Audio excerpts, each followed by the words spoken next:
Hey friend, so for today, I just want you to settle in for this one. So grab your tea or whatever keeps your hands busy because this is going to be a longer one. And all that means is that we're going full-blown chatty mode. So I know that a lot of you have found me through my cooking videos, and especially the ones that come at the start of the month. But for those of you who have been around a little bit, you know that I've been tweaking those a little bit. And here's the thing that's been missing from them. It's been the back half of the pantry chats. And I always did my videos like that for two reasons. And the first is because my confidence and experience is actually in, cooking and canning. And food preservation is my most polished homesteading skill.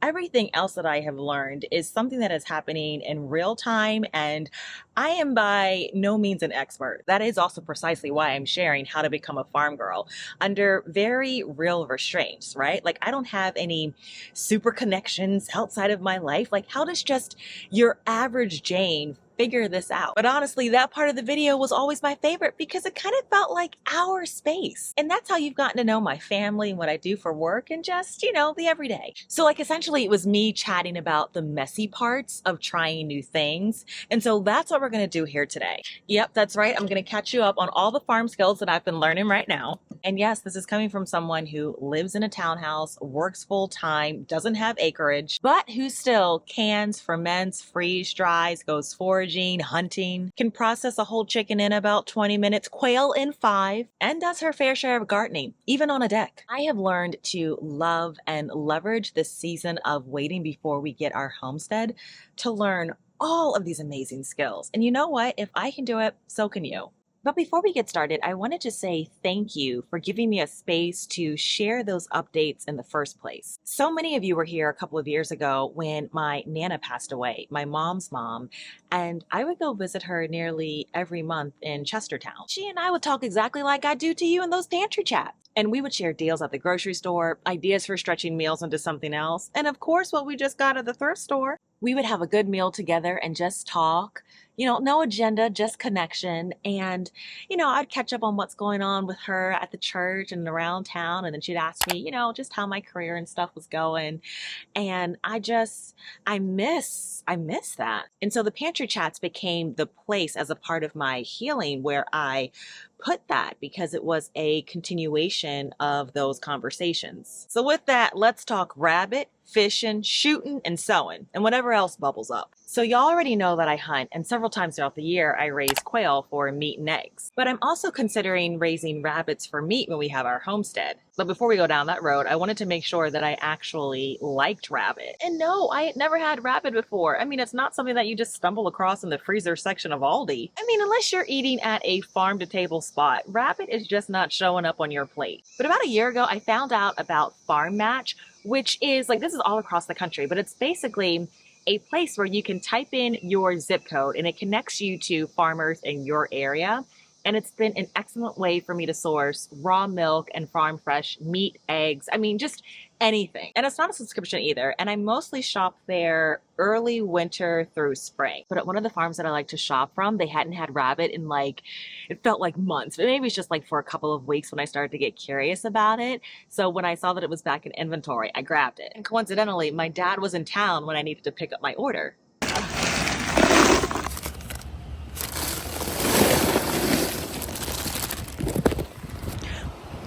All right, Dad. You know what that is, right? What is that? Turkey neck?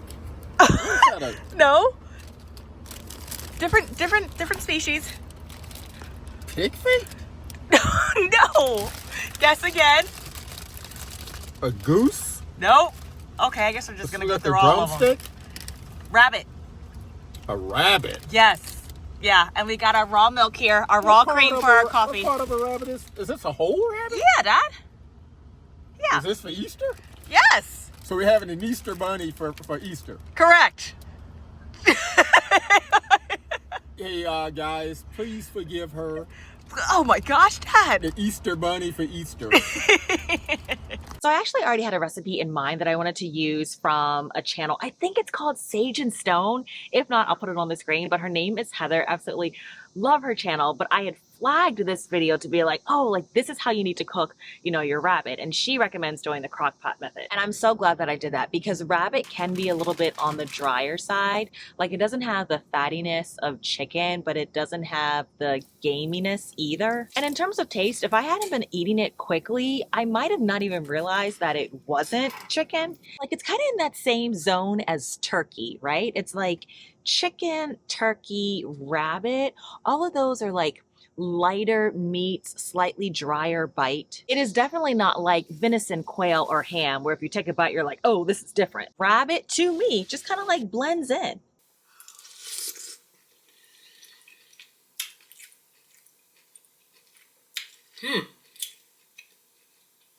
Wow. Yeah, this tastes very similar to chicken. Rabbit is very lean, like it's not fatty at all.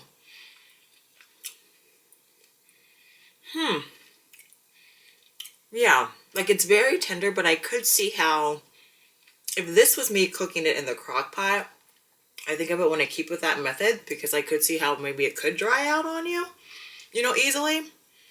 But really good flavor, super tender. Yeah, this isn't bad. This is actually really good. It's still like early spring. And so I think it reached into like the mid 70s today, but going into the evening now, it's 6, like it's starting to chill off. So this is perfect. So yes, I cooked my first rabbit and I do it again. Now here's the truth. I love hunting. I do. But it's a whole thing. You need the right season, the right gear, the right tags, the right weather, the right time off work. And listen, I do not always have all of that lined up, especially when you work full time and you're only hunting during deer or turkey season. I mean, you're kind of limited. So I'm not going to be able to go hunting more than like 10 times a year, which also is fine because there's still a cadence that allows me to keep my muscle memory. I've connected with other hunters. I'm learning different landscapes. And so there still absolutely is a benefit, but the actual act of hunting is something that I'm going to max out on. And so I started thinking, what is another outdoor skill that I could learn that would fit better in the in-between? And y'all, it's fishing. Fishing just makes sense. I already love to eat fish. It's way more flexible, less equipment, and a lower barrier to entry. And it's also something that I could just do on a random Saturday if I wanted to. Grab a rod, pack a snack, and go. It doesn't require a whole backpack of gear. There's not a 3 a.m. wake up call or a blaze orange vest. So when I saw a catfishing trip that was being sponsored by Becoming an Outdoors Woman here in Maryland, I immediately signed up. Now, Becoming an Outdoor Woman is actually a national program, so check their website for your state. And basically, they create outdoor learning opportunities for women, especially beginners. I mean, this is the same program that I used to learn how to hunt. And oh my goodness, it was such a blast. So let me tell you about it. Flathead catfish are all of the vertical lining. Is to create the fishery and bring people into the state. They really like bass habitat.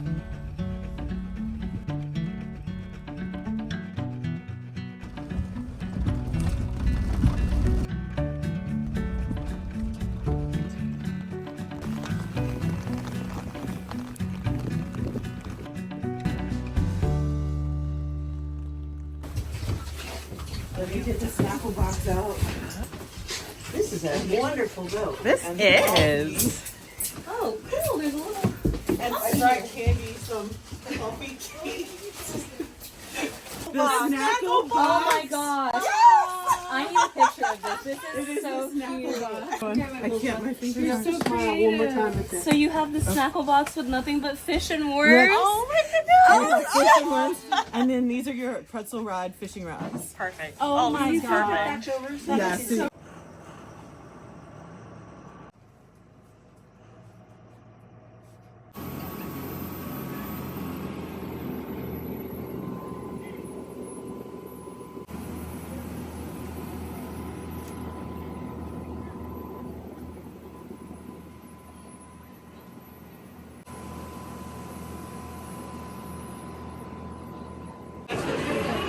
Belly. Oh, he's fat.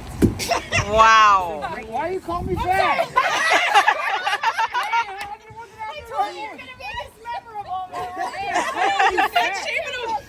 didn't think I was that fat. Oh God! Keep going, girl. Okay.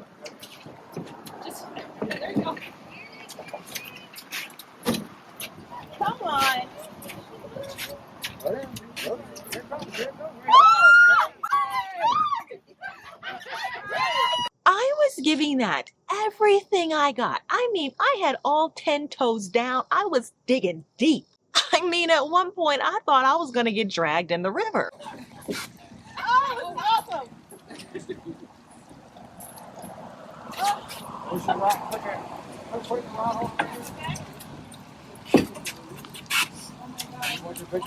I do. Oh, yep, there is. And I'm holding right underneath the gills. Got it? Yes. And I just hold it with chatty. Oh, you wanted to keep the rod and the net. Those are blue rod.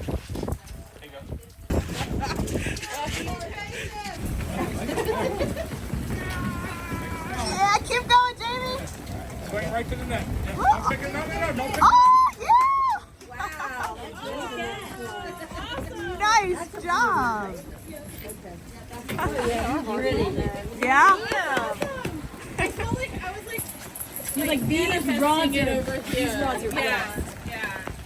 The secret is I just need to turn away and then whack. Oh! Get it! That's it, baby. That's a good one.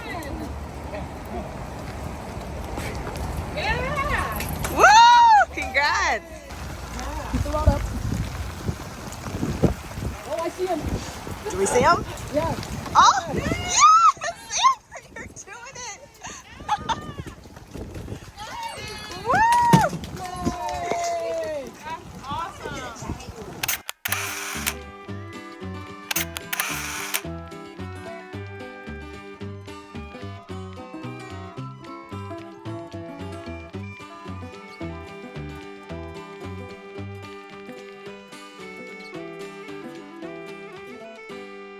Now, let me tell you, I've been fishing with my dad and his friend Ed, but there is just something about an all women's fishing trip. There's this combination of like squealing and laughing and cheering and troubleshooting and snack sharing. And it kind of makes it feel like camp, but better. And everyone there is like my age and up. So they're probably like, 30s into 70s. And in that mix, there's a combination of us. There's stay-at-home moms and retirees and like career women. And you learn all of that about them just through conversation, but really none of that matters because we're all out there just learning how to fish. And let me tell you, the only places that I have felt instant camaraderie has been like in two places, like this palpable. It's been at the Homesteaders of America conference, no surprise there, but then also at these Becoming an Outdoor Woman events. And that makes sense because you're all there for the same reason, to learn, to try something new, to get a little braver, and you already speak the same language. So that trip was about 2 weeks before my dad came in town. And for those of you who don't know, my dad became like a serious fisherman in retirement. And I mean like deep sea fishing, bait prepping, ride or die angler. And his fishing buddy, Mr. Ed, is nearly 90. Now, Ed is slowing down a bit, but only because he had back surgery a year ago. So one of the great things about the Becoming an Outdoor Woman catfishing trip was that it gave you like instant immersion into fishing. But one of the drawbacks, like in retrospect, was that, and I knew this going in, but I still wanted to kind of say yes, because there were aspects throughout the day that just made that experience totally worth it. But because they did so much for you and you're out on a boat, which is not going to be the experience that I'm going to have, as I fish, I didn't leave learning how to actually, cast my line and things like that. So when my dad came up, I was like, Dad, you're going to take me to the outdoor world and just get me, everything that I need. And then one of the other girls that I met there, Amber, who lives close to me, I was like, hey, my dad's coming in town. Do you want to come with us so you can pick out your gear too?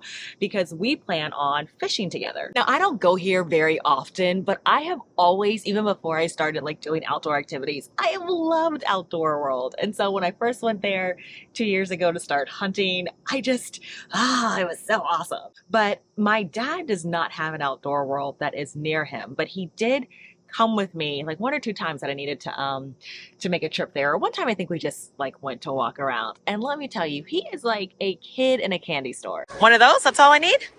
So this here is easier to carry and put in the back of your truck, back seat or whatever, if you can break it down. $50, it's not too bad. Not too bad. Okay. No, I mean, you can use it for fishing just about anything. Okay, good. Yeah, I want something that is like you can versatile. use this to fish. Most of mine are pin. Okay, These are fancy. the ones that I got, are the pins. Okay, okay. But as you can see, you got the bigger bail on them. So when I'm going like 100 feet of water and all that kind of stuff, I got enough line and stuff to do what I need to do with. Okay. Yeah. You know, this is just messing around stuff here. Messing around stuff. Yeah. Yeah. Yeah, that's what that looks So, like. I'm Okay. really- Messing around for $35 when you can get the real thing for 50? Yeah. What are These these? here again, children and stuff like that right here. Okay. So again, it's not, as you can see, you can't put a whole lot on there. Yeah, So not at all. You're going Exactly. to be limited in what you can do. Right. That they can take this little bitty one here, Yep. and they can land 50 to 70 pound fish with this. Are you serious? Yes. Oh, wow. I would have said like, You no, don't wanna- absolutely not. But if you're that good, You don't okay. wanna fight. It's all according to you filling it, and you let the fish run, Yeah. and you reel it back in. You let it run, and you reel it back in. Sooner or later, the fish is going to get tired. And when the fish gets tired, each time you find that they're a little bit closer and a little bit closer. And finally, and stuff, you start the reeling it in, and it comes up. At that point in time, you get yourself your net, keep it out the water. Yeah. So like sewing thread, I guess. Okay. Okay. This here's a whole lot harder to break.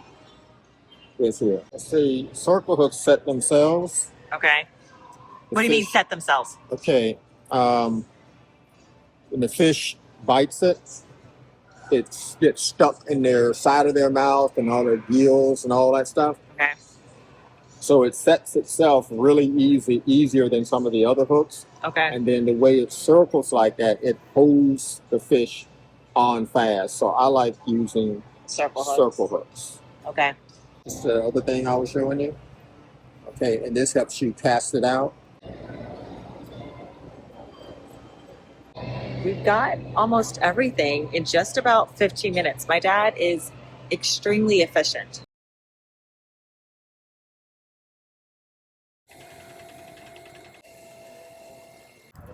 Success! I ended up getting just everything that I absolutely needed. Just the essentials of a basic kind of tackle box. So none of the gimmicky, overpriced gear that you'll get sold if you're just shopping blindly. And that's why I absolutely wanted to take my dad, because he's an expert and he's not trying to sell me anything. And then he did some research to help me pick out spots that are all within like a 15 to 20 mile radius of places that I'll actually be going fishing. Because I was telling my dad that it was important to me that if I just had, 2 hours to go fishing, that I could easily, get there and back, not make it an all day thing. And that's where he looked at me like, fishing is an all day thing. So this is very funny where we disagree, because my dad's like, well, when we're out there fishing, we're leaving at about 4 o'clock in the morning and we've got to set up for X, Y, and Z. And yeah, you're not fishing if you're not out there for 8 hours. And I'm like, Dad, but hunting can be that way too. I remember on the hunts that I was going on, even earlier this year before I got my doe, that there were some people that could just walk in. I mean, you got your doe or your buck and they walked out within like the first hour. But that's how these things go. So Dad took me to the lake and he showed me how to hold the reel, time the release, and y'all, I'm into it. This is your hand motion. You want it on the right hand side, See, the knob here, and this you do at about not have eye to level. bring the line all the way up. Yep. You can leave, and Okay. if you can leave maybe anywhere from 8 inches to a foot of line hanging down. 3 o'clock, okay, or 4 o'clock. When you catch a fish and your fish is on the line and your fish on the bottom like that, what you're going to do is just quickly just do that.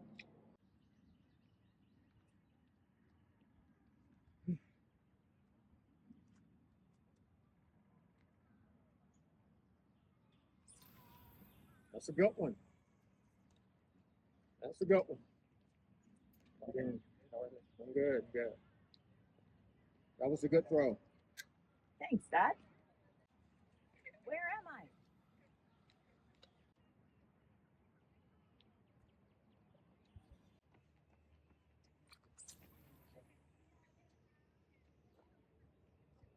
How was that one?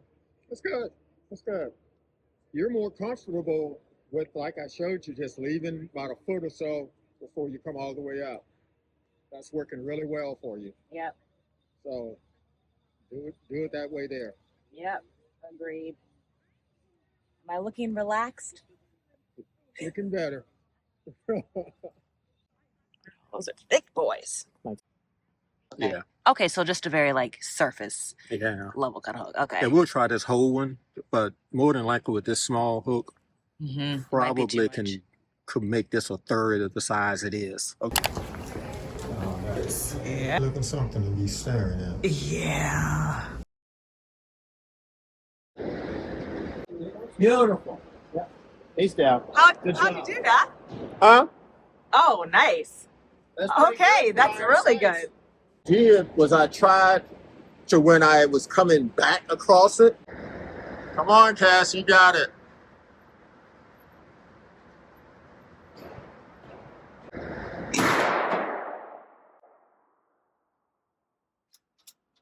Okay.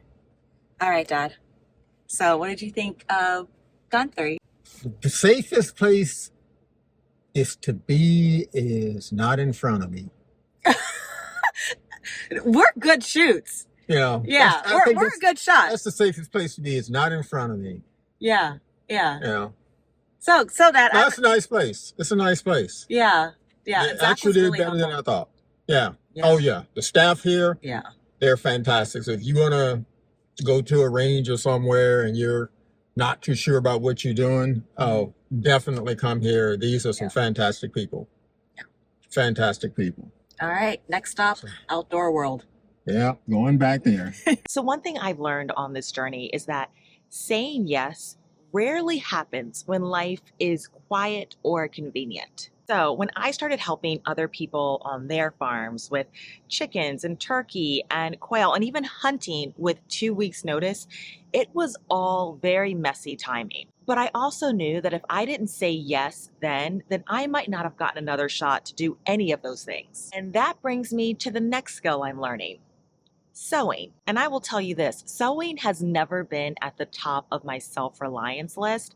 And I think that is strategically because of where I live. So like here in Maryland, I am surrounded by some ritzy counties and it shows. I have thrifted linen shirts for under $10, full and tailor workwear sets at the thrift store with their tags still on them for $15. I am talking about high quality fabrics, you name it. And so with this sewing class in mind, I realized that if I knew how to complete just even basic alterations, it would completely change the game. I could stop passing up on pants that were just a little bit too long, or tops that are just slightly too big at the shoulders, or skirts that would be perfect if they just hugged my waist a little bit better. And so with that being said, it has been hard for me to justify the cost of fabric and the time that it would take me to make anything, because I can just go to the thrift store. And you know, the same way that I play the grocery game in terms of being able to shop differently than what the masses are doing so that I can still kind of like find the deals.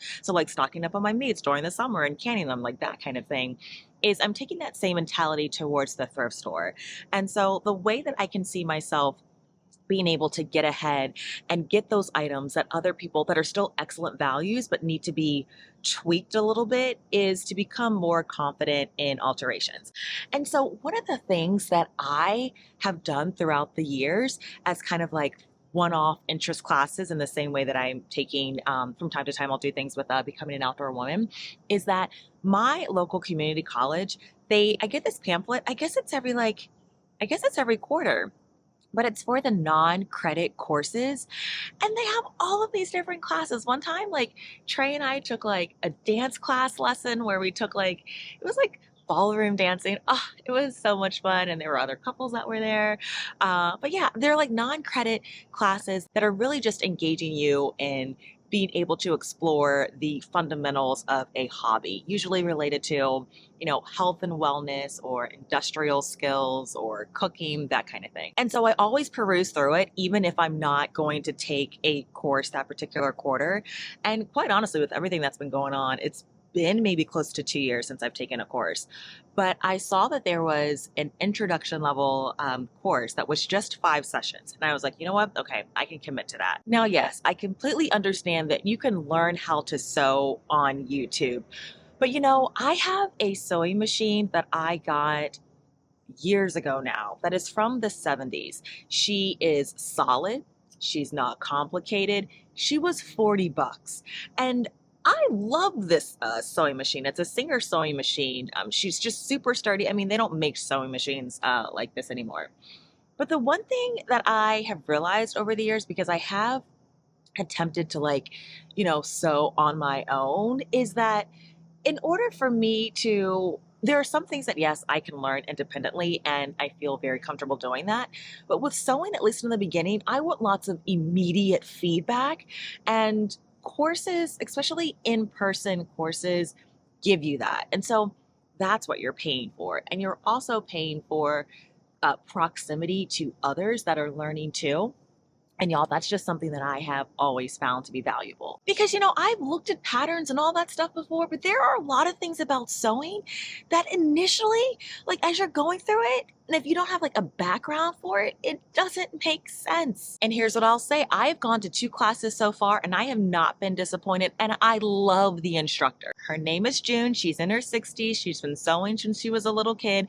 And she is firm, fun, and unbothered. And so the sewing classes tap out at about 15 students. And most of us are women, but there are 3 young guys that are in there. And then the age range, again, is probably between, I don't know, early 20s to, maybe 70s that are in there. And so the way she starts off the class, I just completely loved it. She was like, forget what size you think you wear, because sewing doesn't care. It goes by measurements. And I was sitting there amen. And then she also said, it doesn't matter whether you have a brother or you have a Singer. They're all made in the same factory. Right? And so I love that she is very pointed. She's a no nonsense nurturer. And I could tell that the younger folks in there, they were like, what's going on? Is this lady a little unhinged? And she completely is not. She's just direct. And I was back there kind of chuckling, which I think gave the other people some relief. And I absolutely love taking a class because she is so clear. You're paying for someone to comb through all of the information that is out there, right? And so she doesn't sugarcoat anything. So she's like, hey, if you're a beginner at this level, this is what you need. Don't overwhelm yourself. Organize your materials, like this. First, you're going to do this. And that is gold. And even though I had the oldest sewing machine in the class, she was like, oh no, that's a good one. You need to get it oiled. You're going to go to this shop and ask for George. She is that kind of direct. And it probably has a serial number on it somewhere. Yeah. And you can look up its birthday. Okay. And celebrate with cake. So your machine will actually pick this up. It should pick this up here. I do have this on Amazon. Yeah. So let's see, what do we got to do here? So your foot goes up here. It should be doing. Yes, Oh, there it goes. Yeah. There it goes. Oh, good. Okay, so I just had to feed it into submission a little bit. So on your machine, your presser foot is now in place. This is a standard presser foot. A little bit, I'm just going to tighten it up a little tiny bit here. You're going to bring it across this metal thing here, down, around here. And then when you get here, this is a little tension bar. You're going to push this up. Your thread is going to go around this little thing here on the edge. Unfortunately, you're going to have to thread the needle by sight. I have classes. Yes. Okay. It's not that hard, really. Yeah. Okay. Get yourself some new needles. You should change your sewing machine needle between each project. Should. I don't. I sew until it breaks. Right. But if you start having problems with your thread, chances are that it's the needle needs to be changed. Okay. Because as your needle ages, that hole gets a lot of play action as the thread's going through it. That makes You will need one of those Singer bobbins that I talked about. Right here on the side, right here. Yours needs to be changed. It's got rust on it. Okay. Okay. Yeah. The flat side of your needle always goes to the back. You look at this needle, see that it's got a flat side? So, embarrassing moment.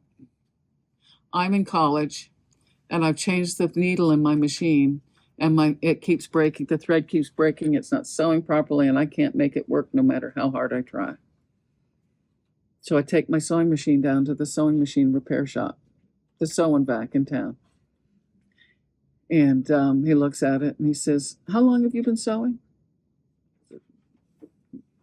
Like I was in college at this point. I was going to school every day, studying fashion design. I said, "Well, probably about like 8 to 10 years." He says, "Your needle's in backwards." Oh, wow. Oh, wow. So your sewing machine needle has a flat side. Your machine definitely needs to be oiled.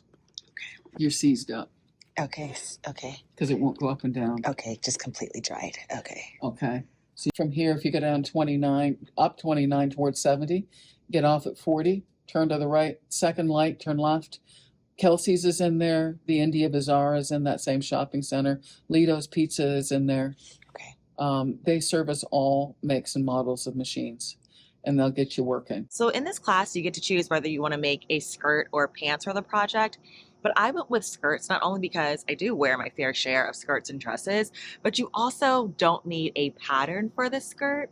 And in this length of time, like I've already like cut out my skirt and all this other kind of stuff by now. I just need to like sew all the pieces together. I will likely be able to make like to at least to start a second skirt by the end of this 5-session series. But if I was doing pants, it might just be one.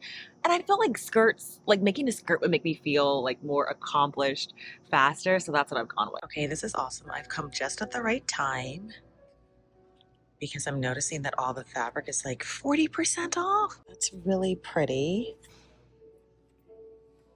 This is really pretty too. I think I've narrowed it down to 2. I like this one, right? Like that can go with a lot, just kind of anything. It's a little bit darker, but then this is super cute too. One day I'll be back for this and for the bees too. But I'm kind of staying away from like prints like this where I have to be worried about like plaid and the lines matching up. So something like this where it doesn't matter or it's a little bit more forgiving is probably what I'll go with. I don't know.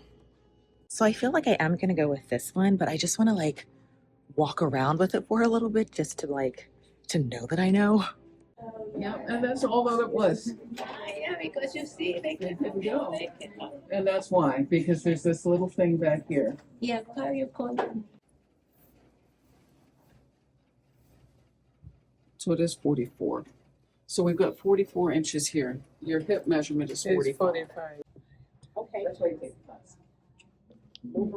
So that's why I'm like, let me put it together based on what I see. And I'm like, okay, but so that's why I'm like, okay. So yeah, learning how to sew has been something that I'm doing not because I have the time, but because I see the value. So if you're also thinking, oh, maybe I should sign up for this class that I keep seeing, I would say absolutely yes. And here's the thing. So after I finish sewing this skirt, I will likely now, because I have like the basics in mind, I'm gonna have to table it, right? Because I'm going back to work full time as the school year starts, and like the fall is usually just kind of frantic and busy. But like later into the fall and definitely during the winter, that is going to be the time where I see seasonally that it just makes sense for me to sew. Now, one of the things that I noticed that people had with like the newer sewing machines, and I didn't even like think about it, is that a newer sewing machine, well, I guess any of the sewing machines, but they come with these like kits, like a lid over top of it. And because I thrifted mine and it was older, it was just missing the case. And then there are actual like sewing suitcases, I guess, like you call them, that you can get for your sewing machine that has like the mold or whatever and everything. And so I had just been using like a little, I call it my Aldi bag, because if I'm just doing like a very quick trip to Aldi, I'll just take that bag in. It's on wheels, but it's very like light, and I wanted something that would like buffer my sewing machine a little bit more. So yes, of course, I went to the thrift store and I actually found a sewing machine, or not a sewing machine, I found a suitcase that was the perfect size for me to put my sewing machine inside. And then I'm telling you, like, this is just how great the thrift stores are around here. I actually found like a little craft bag that was originally like $25, maybe it was marked down to like $9. That would be perfect for all of my little accessories. And then I found this little like makeup kit for all the loose end bits and bobs. And now y'all, like, I look legit.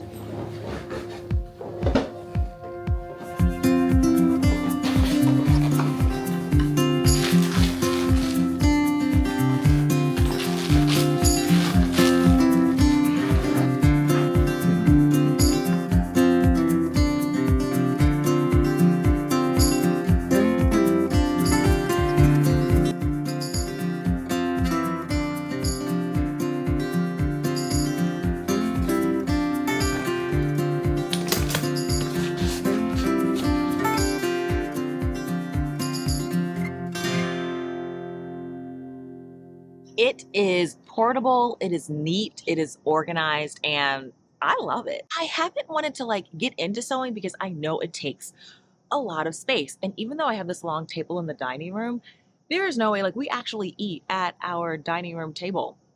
And so there's no way I wouldn't have like a table to spread out long enough to be able to consistently set up for sewing. The upstairs bedrooms are not big enough really for that kind of thing. And so the only other table that I would have would be a picnic table that folds that I could bring inside in the basement. Or there's my husband's workbench that's in the laundry room. I say it's his workbench, but no, it's not. As y'all always saw, as you already saw in my canning video, I mean, he has like his tools like hanging up above on like the pegboard, but then like my worm bin is underneath of everything. I have my like my heated oils for my infused oils like already sitting on like the edge of it. But it is a perfect length for sewing.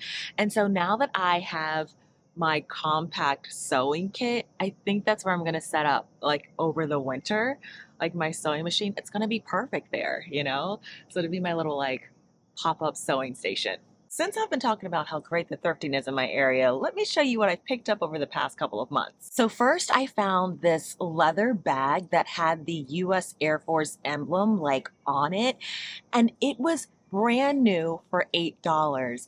And every time my dad comes up, he'll go to like Andrews Air Force Base and some of the other military bases just to see if they have, you know, like new shirts or memorabilia, stuff like that.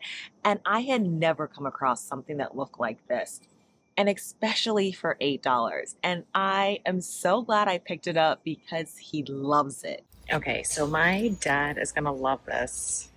Yeah, Yeah. that was really nice. And it's brand new, Dad. Yeah. $8? It's 1, 2, 3, 4. I mean, this is 5 pockets. Yeah.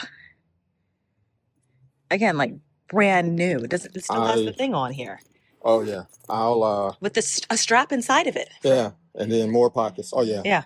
I'll find a use there. Dad is wearing his Air Force already. Okay. That's my man bag. Got all my stuff in it. This next find, I mean, it just shows why I shop at the thrift store. And I poke my head in the thrift store maybe 2 times a week. There's one that's like super close to me. And I go there like all the time. And I often leave there empty handed, y'all, right? So it's about getting the right things. Like I know like the different spots that I want to hit first. I'll go in and then again, just like I said, walk out. But I just came across a Presto heating dish for like less than $20. And y'all, these things retail online for like $99 and up. So, oh my gosh, I cannot believe in the electronics aisle that I am finding this thing. $14.99. I'm gonna see if it works. Okay, guys, so I found an electric outlet here. Oops.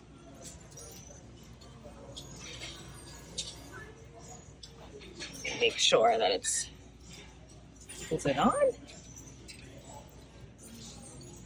Smelling heat. I'm feeling a little bit. Okay, so I'm looking at the coils and I can see that they're lighting up. I'm gonna go for it, y'all. This is an excellent price for one of these heaters. And I have been in the market for a parabolic heater just because I'm really purposeful about both heating and cooling our house. And as you all know, we supplement our heat during the coldest days of the winter with a perfection kerosene heater. Well, really several of them that we have throughout the house. A parabolic heater, which looks like a little fan, produces not only more heat, but it is cheaper to run than your traditional kind of small space heaters. And I like this analogy that says parabolic heaters are like the sun. They're fast, focused, and energy efficient. Traditional heaters are like space ovens, slow, expensive, and full of hot air. And so when you're looking at the wattage, a parabolic heater typically uses 400 to 800 watts, while a traditional, little space heater is going to use 1500 watts. And so your monthly electric bill will be lower due to direct heating. So that's the thing. It is going to heat like you, the person. It's not trying to get like all of the room warm, but you want to position it directly on like you. And oh my goodness, like you heat up fast. But a traditional heater is higher because it runs longer to actually, heat up all of the air. And then there's the difference between like the longevity of the warmth. So a parabolic heater, you're going to feel warm instantly and you can cut it off sooner, versus a traditional heater just requires, more time because it's heating up the air and, all of that. So during the winter, I can actually, lower our thermostat, but then counteract that with things like my kerosene heater, using a heated blanket, especially if you're just like sitting on the couch, kind of doing something. And so I was so excited to find these space heaters because, as I said, they are kind of, expensive up front. And y'all, it works. Just like what a blessing. Hey guys, so I'm at the thrift store and I'm seeing this Duluth, which is an amazing brand. It's a size medium. It is $16.99, which is an incredible price for this brand. I mean, this is my kind of dress. Multiple pockets everywhere you look. It's just a little too big, but I'm thinking that I could alter it. I mean, you even have like pockets inside. This thing is nice. Now here's where my sewing is starting to come in handy. So I came across this Duluth dress. You know what? I should go get it and try it on for you. I'll do that in a second. Let me go get it now. Okay, y'all. So this is what we're looking at. Again, this was $16.99. I don't have anything that's bright like Duluth, but I know it's a great brand. I love this color, right? It's a good neutral. I love my solids, but I also love, the majority of the time, I want clothes that are like tactical. I guess I have a mix match between like an outdoorsy-ish style and then also just practical, okay? I'm not trying to I'm not worried about being trendy because most of the time I'm going to be in, I love my solids, but I also enjoy some prints. And then my earrings, that's it. That is my style. And so look at this. I love actually, well, you have like this pocket that's here, which is nice. Again, you have that interior pocket. I guess these strings, like you tie it on the inside maybe. But this is great for like work. I can wear leggings with this underneath.